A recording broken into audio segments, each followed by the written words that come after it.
O Palmeiras passou mais uma vergonha no mercado da bola.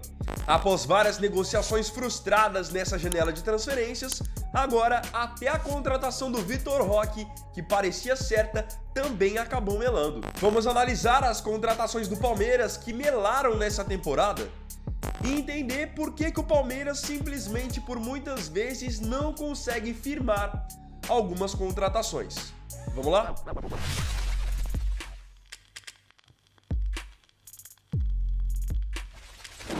Pessoal, um recado rápido. A minha antiga conta do Instagram, o Vini Vainer Canal, foi derrubado. Então eu tô com uma conta nova lá que é o Vini Vainer Canal Reserva. Lá todo dia tem enquetes, reels, posts. Então você que já me acompanhava por lá, me siga lá e me ajude, por favor, a subir essa nova conta. Conto com vocês. Valeu! Um primeiro ponto que tem que ser levantado. O Palmeiras não é um time que passa por problemas financeiros, não é um time que está cheio de dívidas, muito pelo contrário. É um time que está saudável financeiramente e que nos últimos anos ganhou muito dinheiro com premiações de títulos que conquistou e mais dinheiro ainda com vendas de jogadores das categorias de base. Então aí a gente pode colocar na história a grana que eles ganharam com 2 Libertadores, que ganharam com 2 Campeonatos Brasileiros, vários estaduais, a grana que eles conseguiram vendendo Endrick, Estevão, Luiz Guilherme, Kevin e muitos outros nomes, mais recentemente até o Vitor Reis, que foi para o Manchester City. Então se você tem já um bom time, boa estrutura, projeto vencedor e tem dinheiro, pelo menos na teoria, você deveria conseguir contratar os jogadores que você quer sem tanta dificuldade. Porém, a atual diretoria do Palmeiras, liderada por Leila Pereira e Anderson Barros, sofrem em cada negociação. E basicamente, qualquer jogador que interessa ao Palmeiras e o Palmeiras abre conversas, acaba se tornando uma grande novela. E 3 casos muito claros dessa janela de começo de ano evidenciam tudo isso que eu tô falando. Nós podemos começar falando sobre a negociação do Andreas Pereira. O interesse do Palmeiras no Andreas surgiu no final de 2024, quase que na última semana do ano. Palmeiras abriu negociações por ele, o jogador a princípio via com bons olhos a possibilidade de jogar no Palmeiras, pensando em consolidação na seleção brasileira. Palmeiras queria até dar a camisa 10 para ele, era um jogador que o Abel queria demais. E no fim das contas, as negociações se arrastaram por quase 2 meses e o Palmeiras não conseguiu contratá-lo. Depois o jogador desistiu da negociação, o Palmeiras não entrou em um acordo com o Fulham, que é o time dele, e assim, é um time que tem dinheiro. Como que um time que tem dinheiro, tem projeto, vai disputar até o Super Mundial desse ano, não consegue convencer um jogador a sair do Fulham, que é um time de médio para baixo, do futebol inglês, enfim. Agora acaba ficando sem uma nova opção para o meio campo. Porque o Palmeiras, por exemplo, negociou o Gabriel Menino e há tempos o Abel tem pedido um novo jogador para essa posição. Estão surgindo agora novos nomes na base, mas a ideia do Abel era que o Palmeiras contratasse um jogador já pronto. O Palmeiras perdeu 2 meses nas negociações com o Andreas Pereira e agora está indo para os últimos dias da janela, sem muita perspectiva de quem vai trazer para esse setor. Outra negociação que foi ridícula e em que o Palmeiras também passou vergonha foi na contratação do meia Claudinho, esse Red Bull Bragantino que estava no Zenit da Rússia. O Palmeiras chegou a acertar todos os detalhes para contratar o Claudinho. Isso que é curioso, é sempre assim, é sempre de última hora que as negociações do Palmeiras não dão certo. Então o Palmeiras queria o Claudinho, já tinha o aval do Abel, Palmeiras ia pagar ali acho que 17 milhões de euros, mais 3 milhões de euros de bônus pelo jogador, só que aquilo, trocou documentação e não foi lá e depositou a multa. É muito básico, se o Palmeiras tem dinheiro, é um jogador que o Abel quer, todo mundo quer, vai lá, deposita a multa e acaba com a conversa. O que aconteceu então? O Al Sadd do Catar atravessou a negociação do Palmeiras e fez o que o Palmeiras deveria ter feito desde o começo. Foi lá, depositou a multa na conta do Zenit e acabou então ficando com o jogador.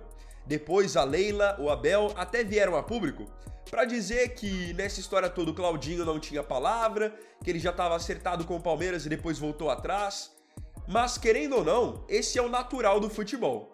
Não fiquem esperando honestidade, palavra até o final, porque a gente sabe muito bem que não é assim que acontece. Principalmente quando você está competindo com o mercado árabe. O Al Sadd do Catar tem muita grana. Eles podem ter chegado no Claudinho, oferecido 2, 3 vezes mais do que ele ia ganhar no Palmeiras, foram lá e depositaram a multa para o Zenit. fizeram o simples, fizeram o papel deles, coisa que o Palmeiras deveria ter feito e poderia ter feito muito antes. Isso que às vezes chama a atenção nas negociações do Palmeiras. As negociações vão se arrastando e depois vão ficando sempre muito perto de prazos, de datas limites de inscrição, de datas limites até mesmo para contratação.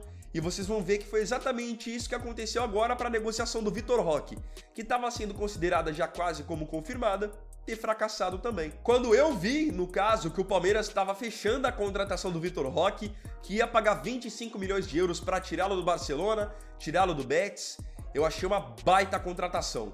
O Palmeiras já está montando um ataque agora para 2025, onde eles teriam Estevão, Paulinho, Rafael Veiga, Facundo Torres, além de, claro, o Vitor Roque, que é o sonhado camisa 9 da torcida. E até mesmo pelo próprio Abel. No fim das contas, a negociação não deu certo porque houve um problema burocrático.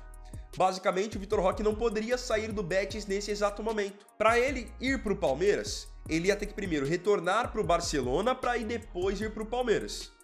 Só que a janela na Espanha já está fechada. Inclusive, já está fechada há quase um mês. E aí, só agora que o Palmeiras meio que ficou sabendo disso. Convenhamos que é um amadorismo você querer fazer uma negociação já no final da sua janela e você não conferir todos os riscos nessa história.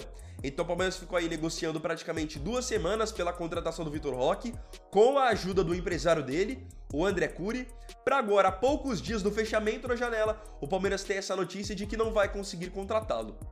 Já era quase dado como certo na Espanha, aqui no Brasil, que essa contratação seria confirmada, mas o Palmeiras não conferiu os detalhes finais da negociação.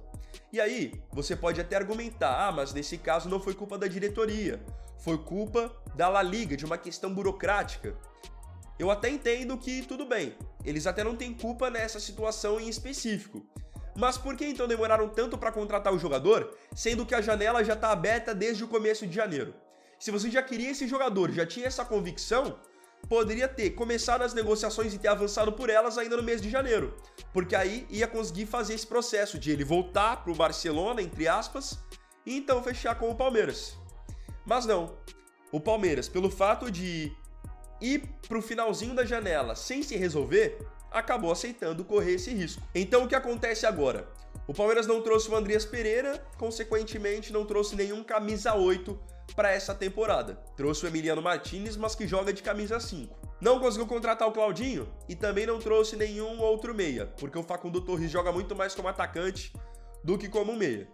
E aí agora, nos últimos dias da janela, não consegue contratar o Vitor Roque. E ao que tudo indica, vai para o ano do Super Mundial, tendo Flaco Lopes, Thales e Luigi como suas opções para a camisa 9.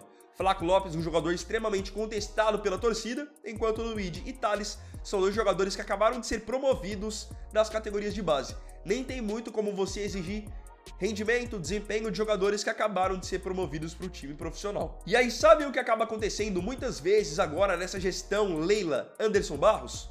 O Palmeiras, por uma questão de falta de opção e desespero, acaba indo para o mercado para contratar jogadores que são de times inferiores do futebol brasileiro, que jogam em divisões inferiores, que por muitas vezes são desconhecidos, ou que nunca jogaram num time tão grande quanto o Palmeiras. Tudo isso por erro de planejamento e demora para poder agir no mercado. E olhem que, como eu disse, não é um time endividado, é um time que tem estrutura, tem treinador, tem projeto, tem ganhado tudo quase nos últimos anos, e mesmo assim, tendo dinheiro em caixa, não consegue confirmar contratações, enquanto até rivais que estão com problemas conseguem muito mais do que o Palmeiras. Então eu enxergo que aí o problema está justamente na diretoria, que tem sérias dificuldades em negociações. Agora eu queria saber de você aqui nos comentários, na sua opinião, por que as negociações do Palmeiras, as maiores, as principais, costumam fracassar? Não se esqueça de dar sua opinião aqui nos comentários. Então, bom, galera, esse foi o segundo vídeo dessa segunda. Eu agradeço profundamente a você pela companhia em mais um vídeo do canal. E não se esqueça, se tiver gostado do vídeo, deixe o seu like, se inscreva no canal, compartilhe, comente e me siga aqui também nas minhas redes sociais. Então é isso, galera, tamo junto, até amanhã e até o próximo vídeo. Fiquem com Deus e uma ótima semana. Vini Wagner aqui, valeu, falou e fui!